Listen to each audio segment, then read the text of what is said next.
রাশেদ সাহেব বলেছিল 50 জনকে প্রার্থীকে টার্গেট কিলিং করা হবে, এটা আমার কাছে প্রমাণ আছে। সরকারের পক্ষ থেকে কোনো মিডিয়াতে দেখেছেন, তাকে জিজ্ঞেস করছে প্রমাণটা কি? পুলিশের ভূমিকা দেখছি সবচাইতে প্রশ্নবিদ্ধ, কেননা পুলিশকে আমরা পেশাদার পুলিশের মতো করে আচরণ করতে দেখছি না। ওই সময়ে কয়েক ঘন্টার মধ্যে যদি আপনি ঢাকা শহর কর্ডন করতে পারতেন, আপনি হত্যাকারীদের ধরতে পারতেন। রোমহর্ষক নানা হত্যাকাণ্ডে আমরা যে কোনো উপযুক্ত তদন্ত পাইনি, বিচার হয়নি, তার কারণ হলো রাজনীতি। যে 10 জন ব্যক্তির নাম তারা প্রকাশ করে দিবে, পুলিশ কি থ্রেট দিতে পারে? তার কাছে যদি 10 জন ব্যক্তির নাম থাকে এই হত্যাকাণ্ডের সাথে, এটি তো তার দায়িত্ব প্রকাশ করা। শহীদ ওসমান হাদির হত্যাকাণ্ডের ব্যাপারে আজকে চার্জশিট দেওয়া হলো, সে প্রসঙ্গে আসতে চাই জনাব আশরাফ কায়সার। যে ঘটনা বলা হচ্ছে, এখানে সবচেয়ে বড় সমস্যা হচ্ছে যারা মূল হত্যাকারী তারাই দেশে নাই এবং পালিয়ে যেতে কিভাবে তারা পারলো সে প্রশ্নের উত্তর এখন পর্যন্ত পাওয়া যাচ্ছে না। এই চার্জশিট আসলে কি গুরুত্ব বহন করে? একেবারেই গুরুত্ব বহন করে না, এবং এতে আরও প্রশ্নের উদয় হলো। কেননা আমরা হাদি হত্যার পরে বা হত্যা চেষ্টার সময় থেকেই পুলিশের ভূমিকা দেখছি সবচাইতে প্রশ্নবিদ্ধ, কেননা পুলিশকে আমরা পেশাদার পুলিশের মতো করে আচরণ করতে দেখছি না। ওই সময়ে কয়েক ঘন্টার মধ্যে যদি আপনি ঢাকা শহর কর্ডন করতে পারতেন, আপনি হত্যাকারীদের ধরতে পারতেন। তারপরে সোশ্যাল মিডিয়াতে আমরা দেখলাম তারা ভারতে পালিয়ে গেছে, দেশের বাইরে থাকা কিছু ইউটিউবার এগুলো প্রচার করলো। তার 15 দিন পরে এসে পুলিশ বলল যে তারা বাইরে পালিয়ে গেছে, এবং শিলিগুড়িতে নাকি, মেঘালয়ে নাকি 2 জনকে ধরাও হয়েছে। ভারতীয় পুলিশ যখন বলল এরকম কোনো ঘটনা ঘটে নাই, তখন কিন্তু বাংলাদেশ পুলিশ আর কোনো উত্তর দিল না। আচ্ছা, তারপরে শাহবাগে যে অবস্থান চলছিল সেটাতে আপনার দিন তারিখ ঠিক করে দেওয়া হলো যে কবে চার্জশিট হবে, কবে এই হত্যার বিচার সুরাহা করা হবে। এইভাবে কি হয়? তাহলে আমরা যে এটা কোনো তদন্তই হচ্ছে না। আমার কাছে মনে হচ্ছে যে দেখুন, এখানে কমন সেন্স আলা অথবা সাধারণভাবে সন্দেহ যেদিকে যেতে পারে, পুলিশ ওইভাবে কাজ করছে। ঠিক আগের আমলে পুলিশ যেভাবে কোনো তদন্ত না করে, জজ মিয়া নাটক ছিল এক সময়, গত 15-16 বছরে আরও কিছু তৈরি হয়েছে, সেই পুলিশ সেই পুলিশের মতোই আচরণ করছে। কিন্তু হাদির হত্যার ব্যাপারে তো আমরা চেয়েছি যে আমাদের জন্য আনকমফোর্টেবল ট্রুথও যদি বের হয়, যারা এই হত্যার বেনিফিশিয়ারি বা এই হত্যার ভেতর দিয়ে তাদের রাজনৈতিক পুঁজিকে আরও চাঙ্গা করতে পেরেছে, অথবা সারা দেশের মানুষের সেন্টিমেন্টকে জাগাতে পেরেছে, এইসবও যদি আপনার কাছে বেরোয়, পুলিশকে আরেকটু সততার সাথে, পেশাদারিত্বের সাথে অন্তত এই হত্যাটির তদন্ত করতে হবে এবং সেটিকে সামনে এগিয়ে নিতে হবে। এখানে কিন্তু এই হত্যার চার্জশিট দিলে এই প্রশ্নের মীমাংসা হয়ে গেল, ব্যাপারটি কিন্তু তা না। এবং এই ইস্যুটি কিন্তু জীবিত থাকবে। আপনি দেখবেন শাহবাগে আবার অবস্থান হবে, আবার নতুন ডেডলাইন হবে, সরকারের উপদেষ্টাদের যেতে হবে। পুলিশের কাছ থেকে আমরা যে পেশাদারিত্ব চেয়েছিলাম তার গত 17 মাসে তেমন কোনো লক্ষণ আমরা দেখতে পেলাম না। জি, ধন্যবাদ। জনাব আজিজ যদি এই প্রসঙ্গে কিছু যোগ করেন। হ্যাঁ, দেখেন কতদিন হলো আপনার হাদি যখন নিহত হলো, তাকে তখন গুলি করে মারা হলো, আমরা ভিডিও দেখলাম। তার আগে গণ অধিকার পরিষদের সাধারণ সম্পাদক রাশেদ সাহেব বলেছিল 50 জনকে প্রার্থীকে টার্গেট কিলিং করা হবে, এটা আমার কাছে প্রমাণ আছে। সরকারের পক্ষ থেকে কোনো মিডিয়াতে দেখেছেন, তাকে জিজ্ঞেস করছে প্রমাণটা কি?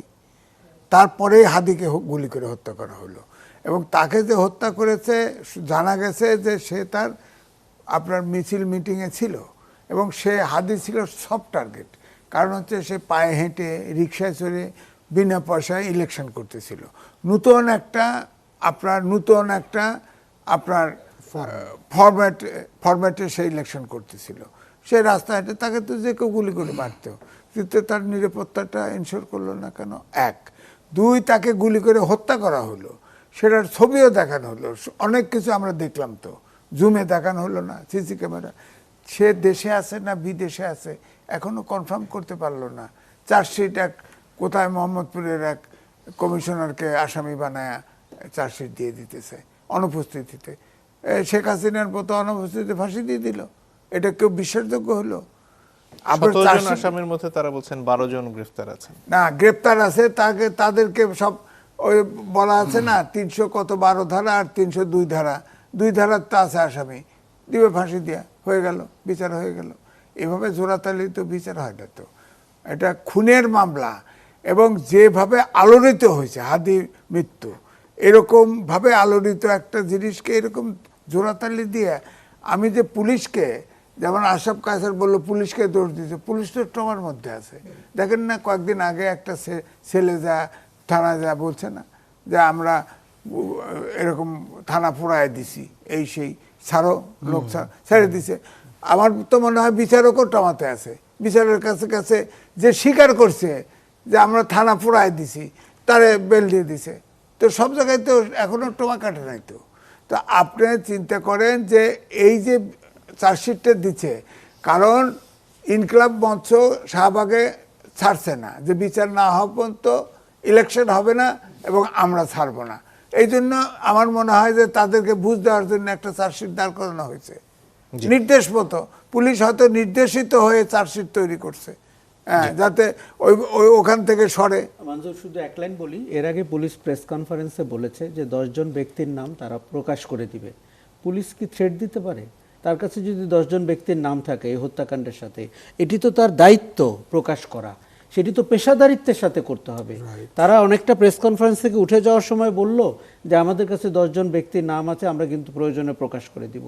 এই ট্রেড অফের তো কোনো ব্যাখ্যা কোথাও নাই। জনাব হক যদি যোগ করতেন। আমি একটু যোগ করি, যেটা হলো যে আজকে হাদির এই যে মর্মান্তিক তার যে হত্যাকাণ্ড, আমরা সবাই দেশবাসী আমরা তো মর্মাহত, ক্ষুব্ধ, এবং আমরা প্রত্যেকেই চেয়েছি যে এটার একটা সম্ভব স্বল্পতম সময়ে পেশাদারি দক্ষতায় খুনিদেরকে চিহ্নিত করা হবে, আইনের আওতায় আনা হবে এবং দৃষ্টান্তমূলক একটা শাস্তির ব্যবস্থা করা হবে। চার্জশিটে যে কথা বললেন, আমার মনে হয় যে কিছুটা ফরমাইশি বা একটা পদক্ষেপের মতন বিষয়টা হয়ে গেল। ওরা রাজপথে আছে, শাহবাগে আছে, কিছুটা একটা বুঝ দেওয়ার জন্য কিনা এই প্রশ্নটা দাঁড়িয়ে যাচ্ছে। আপনি কোনো অপরাধের যখন আপনি তদন্ত করবেন, তদন্ত এবং তদন্তকারীর যখন এটা রাজনৈতিক বিবেচনা যদি কাজ করে, যে জন্য অধিকাংশ ক্ষেত্রে রোমহর্ষক নানা হত্যাকাণ্ডে আমরা যে কোনো উপযুক্ত তদন্ত পাইনি, বিচার হয়নি, তার কারণ হলো রাজনীতি।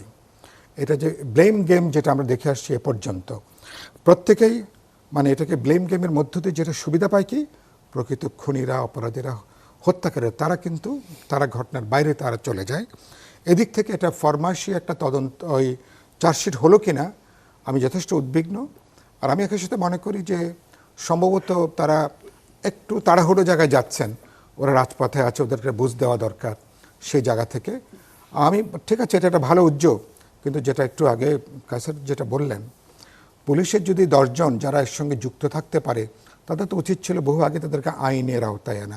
পাবলিকলি নাম ঘোষণার আগেই আইনের আওতায় আনবেন, তদন্ত করবেন, তাদের বিরুদ্ধে যদি ডেফিনেট কোনো অভিযোগ থাকে তাদেরকে আইনের আওতায় এনে তাদেরকে বরঞ্চ অভিযুক্ত করে তারপরে তারা আইনগত তারা ব্যবস্থা গ্রহণ করবেন।